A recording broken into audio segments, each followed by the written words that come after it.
मैं हूँ आरती, संस्कृति आयुष के यूट्यूब चैनल पे आप सभी का स्वागत है। मैं फिर से हाजिर हूँ एक नए टॉपिक को लेकर के। तो 26 तारीख को क्या होने वाला है, संविधान दिवस होने वाला है। पिछली बार जो हमारी राष्ट्रपति द्रौपदी मुर्मू जी हैं, उन्होंने बोला था कि जेलों में जो लोग कैदी बंद हैं उनको जो रिहा करने के लिए, अगर किसी व्यक्ति ने छोटे मोटे अपराध किए हैं तो हमको उन्हें जेल से बाहर जो है भेजने का कोई बंदोबस्त करना चाहिए, क्योंकि जेलों पर जो बहुत ज़्यादा दबाव पड़ रहा है, बहुत ज़्यादा जनसंख्या में जो है कैदी वहाँ पर हैं और बहुत सारे ऐसे कैदी हैं जो विचाराधीन है, मतलब कोर्ट में केस चल रहा है, वो गिल्टी है कि नहीं है इस बात का भी कोई सबूत नहीं है, विचाराधीन है, या किसी ने चोरी की है या कोई छोटा मोटा कोई भी कांड कर रखा है, उसको जो है जेल में रखा हुआ है लोगों ने। तो एक तरीके से दबाव पड़ रहा है सरकार के ऊपर, क्योंकि सरकार के ऊपर क्या होता है कि कैदियों के लिए सुरक्षा के लिए गार्ड्स वगैरह चाहिए, पुलिसकर्मी चाहिए, उनके खाने के लिए चीज़ें वहाँ पे जाती हैं, यूनिफॉर्म धुलना, सब चीज़ें सरकार को जो है मैनेज करनी पड़ती है।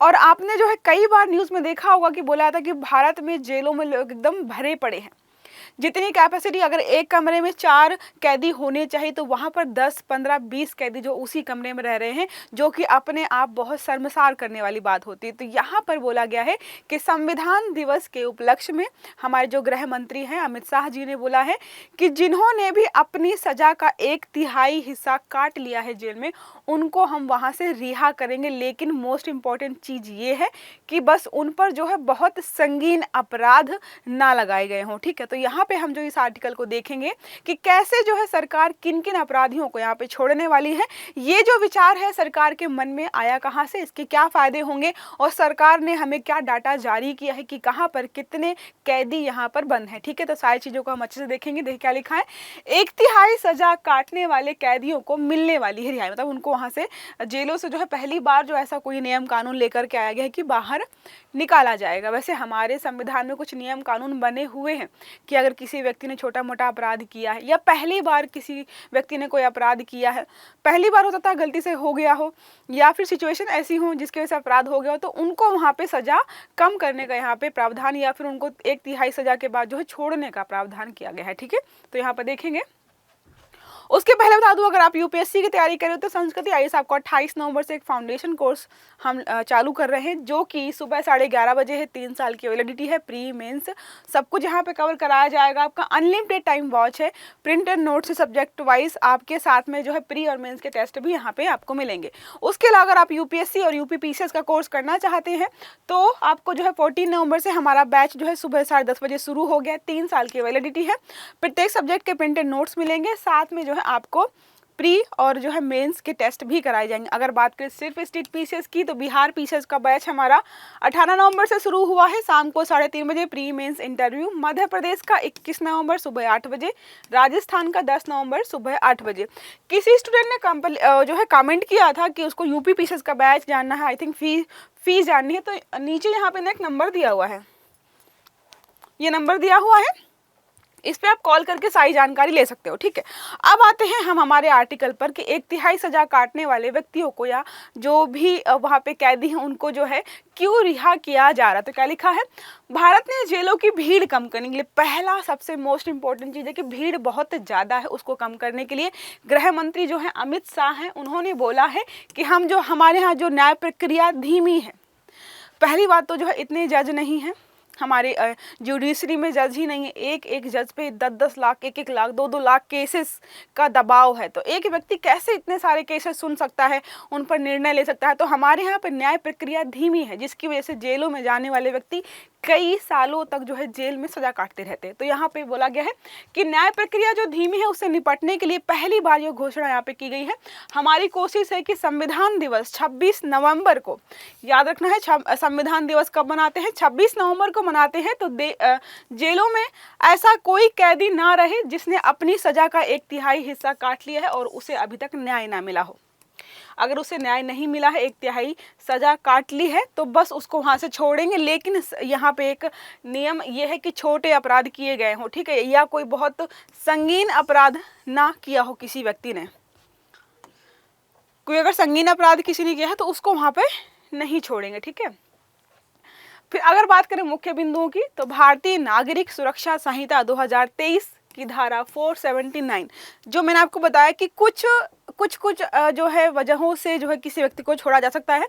तो हमारी जो है भारतीय नागरिक सुरक्षा संहिता 2023 की धारा 479 है, वो बोलती है कि यहाँ पे अगर कोई व्यक्ति पहली बार अपराधी बना है, किसी व्यक्ति ने कोई पहली बार जो है अपराध किया है और 1/3 सजा वो काट चुका है, तो उसको जो है हम यहाँ से रिहा कर देंगे। लेकिन जो अमित शाह जी ने जो घोषणा की है उसमें जो है यहाँ पर कहीं भी उल्लेख नहीं है कि पहली बार कोई दोषी व्यक्ति है या दूसरी बार है। बस उन्होंने बोला कि अगर छोटे मोटे अपराध किए हैं तो वहाँ पे हम उसको छोड़ पाएंगे। सरकारी आंकड़ों के अनुसार देखें तो देखिए कितने सारे लोग हैं। 2024 की शुरुआत तक 1,34,799 लोग सुनवाई के इंतजार में जेल में बंद हैं, सुनवाई का वेट कर रहे हैं। अब मैंने बताया आपको जज एक है, इस पे जो है 1 लाख, एक जज पे 1 लाख केसेस सुनने का जो है दबाव है। तो इनका नंबर कब आएगा वो भगवान की मर्जी है, ठीक है। जिसमें 11,448 5 साल से अधिक समय से बिना सजा के जेल में है। बेचारे जेल में है 5 साल से, लेकिन उनको कोई सजा नहीं हुई है, बस वो सुनवाई के लिए इंतजार कर रहे हैं कि सुनवाई होगी, जो फैसला आएगा उसके बाद जो है सजा काटनी है या नहीं काटनी है।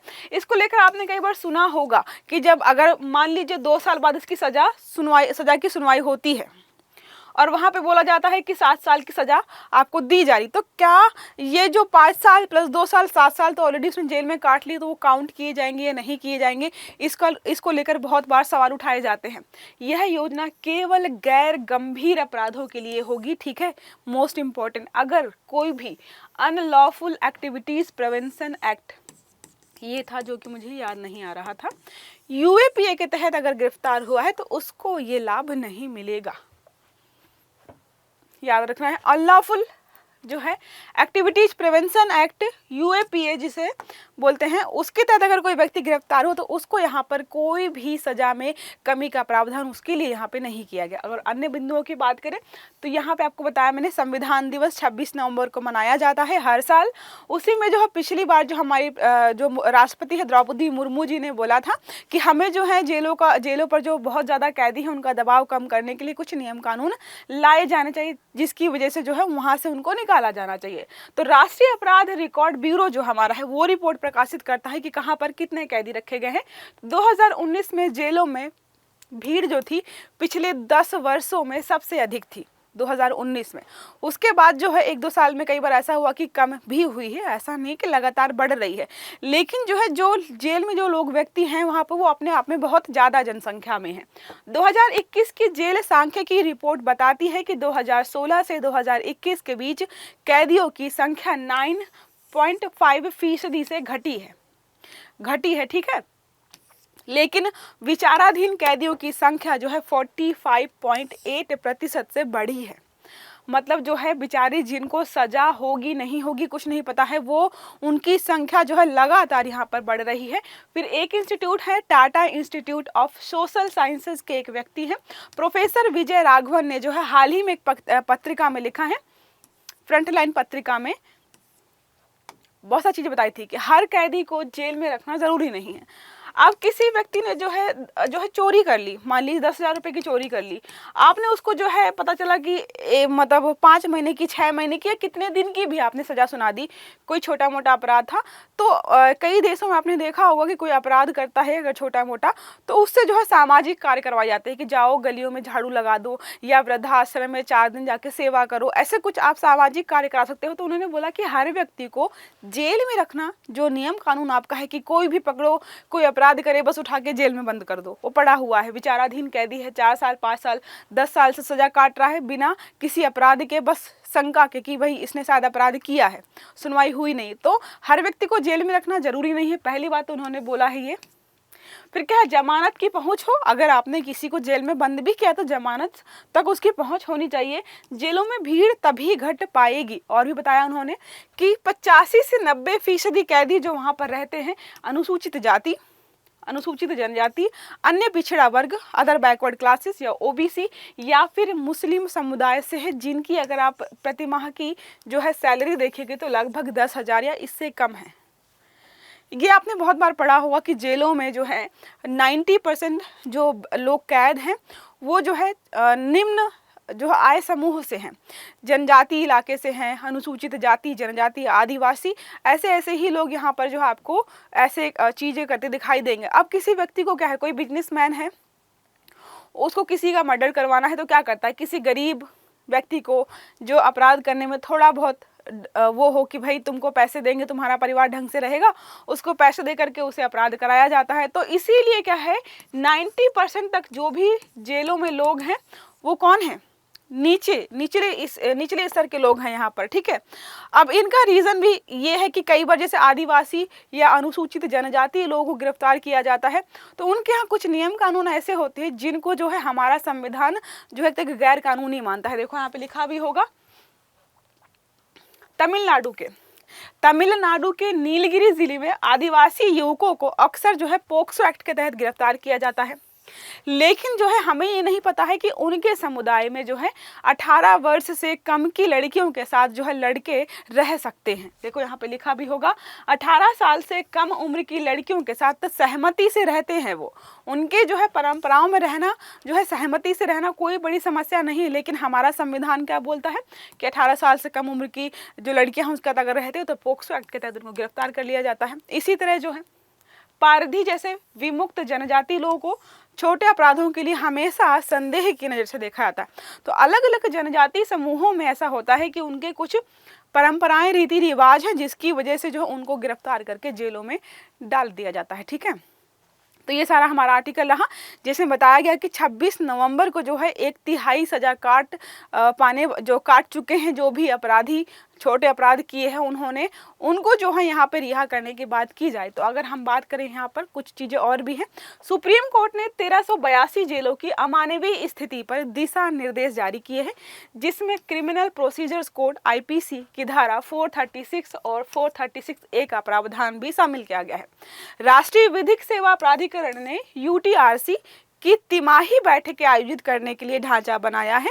इसके तहत जो है 2023 में 48% विचाराधीन, हमने पहले पढ़ा था कि लगभग 48% लोग ऐसे हैं जो जेलों में बंद हैं और वो विचाराधीन कैदी के रूप में है कि वो जो है सजा काट रहे हैं, लेकिन उनको अभी तक सजा नहीं सुनाई गई है, जबकि 16% दोषियों की रिहाई यहाँ पर मिली है। मतलब जो है जो दोषी हैं उनको रिहाई मिल रही है और जो यहाँ पे निर्दोष हैं या फिर अभी तक सजा होगी नहीं होगी तय नहीं हुआ वो बेचारे सजा काट रहे हैं। अगर बात करें कि आगे की क्या रहा है, तो पहला तो ये स्टेटमेंट बोला जा रहा है कि अमित शाह शायद जो है न्यायपालिका और कार्यपालिका के बीच की खाई को पाटना चाहते हैं। अब यहाँ पे देखो, भले ही स्टेटमेंट जो है कार्यपालिका की तरफ से मतलब अमित शाह जी की तरफ से आया है, लेकिन जो है इससे जो है आराम किसको मिलेगा, न्यायपालिका को मिलेगा। जब कैदी जो है अगर मान लीजिए कि 2-4 लाख कैदी या 50-60 हज़ार कैदी भी जो बाहर जाते हैं, इसका मतलब है कि जो जज हैं या जो भी वहाँ पे न्यायपालिका के अधिकारी हैं उनके जो है सर से जो है काम का दबाव जो है थोड़ा कम हो जाएगा। तो एक तरीके से सराहनीय कार्य के तौर पे इसको देखा जा रहा है, ठीक है। हालांकि न्यायमूर्ति संजीव खन्ना ने UTRC की सिफारिशों के बावजूद रिहाई की दर को यहाँ पे कम बताया है। उन्होंने बोला है कि जो आपने बोला है कि 1/3 या जो भी है, आप जितना भी डिसाइड करो कितने लोगों को हम यहाँ से बरी करने वाले हैं, वो फिर भी उनको लग रहा है कि बहुत कम है। साथ में जो है इसी महीने सुप्रीम कोर्ट द्वारा जारी एक रिपोर्ट में उन्होंने कहा कि कई बार एक से अधिक FIR, गंभीर अपराध या विदेशी नागरिकता जैसे कारणों से कैदियों को रिहाई नहीं मिलती है। उन्होंने बोला कि कई बार ऐसा होता है कि मल्टीपल FIR से किसी व्यक्ति के नाम पर या फिर गंभीर अपराध कर रखा, जैसे आपको मैंने बताया है कि वहाँ पर जो अगर किसी व्यक्ति ने गंभीर अपराध कर रखा तो उसको भी यहाँ पर नहीं छोड़ा जाएगा। विदेशी नागरिकता जैसे मामलों पर अगर किसी को गिरफ्तार किया गया है, जरूरी नहीं कि जो वहाँ पे इल्ज़ाम लगाए गए हैं वो सच ही हों। ऐसे ऐसे मामले होते जिस पर जो है उनको एक तरीके से जमानत मिल ही नहीं पाती है, वो लोग भी तो वो भी तो वहाँ पे जेलों में बंद हैं। तो उनके लिए भी कुछ नए प्रावधान हमें करने चाहिए। फिर क्या है, सुप्रीम कोर्ट ने पूर्व चीफ जस्टिस DY चंद्रचूड़ ने इस रिपोर्ट की भूमिका में कहा था कि कैदियों के साथ हमारा व्यवहार हमारे मानवाधिकारों और सामाजिक मूल्यों को दर्शाता है। उन्होंने बोला कि हम कैदियों के साथ कैसा व्यवहार कर रहे हैं वो बताता है कि हम मानवाधिकारों के बारे में या फिर जो है सामाजिक मूल्यों के बारे में क्या सोचते हैं। साथ में इन्होंने यही बोला है कि हमें जो है कैदियों को जो भी व्यक्ति है जो कैदी रह रहा है उसको जो है एक तरीके से अच्छी सुविधाएं दे पाए, ये संवैधानिक एक तरीके से क्या है, दायित्व है, संवैधानिक दायित्व है। आप देखो कई बार देखते हो ना, अलग अलग जो देश हैं उनके यहाँ पर जो भी जेल हैं, आपने सुना होगा बिल्कुल 5 स्टार जेल है, 3 स्टार जेल, जैसे हमारे यहाँ होटल्स होते हैं वैसे जेलों की सुविधा वहाँ पर प्रोवाइड की गई है। लेकिन अब भारत में जाकर देखेंगे तो ऐसी बुरी हालत होती है ना, जेलों में सर्वाइव करना जो है बहुत बुरा होता है। आपने अगर संजू मूवी देखी है तो उसमें देखा होगा कि किस तरीके की कंडीशन होती है जेल में, तो बहुत ख़राब हालत होती है, तो उनकी अमानवीय परिस्थितियों में रहते हैं। और एक रिपोर्ट यह भी बताती है कि जेलों में जो महिलाएं बंद हैं उनकी संख्या जो है पुरुषों की तुलना में बहुत कम है। इसका मतलब ये है कि जो एक तरीके से आपराधिक प्रवृत्ति जो होती है वो महिलाओं में कम है, पुरुषों में ज़्यादा देखने को मिलेगी। तो ये रहा हमारा आज का आर्टिकल, जिसमें हमने पढ़ा कि जो हमारे गृह मंत्री हैं अमित शाह जी ने, उन्होंने बोला है 26 नवंबर को जो है 1/3 सज़ा काटने वाले या काट चुके जो भी अपराधी हैं उनको जो है छोड़ दिया जाएगा। ठीक है, अगर क्लास अच्छी लगी तो लाइक करिएगा, चैनल को सब्सक्राइब करिएगा, सारे वीडियो टाइम से मैंने इसके लिए बेल आइकन जरूर दबाइएगा। Have a good day, thank you.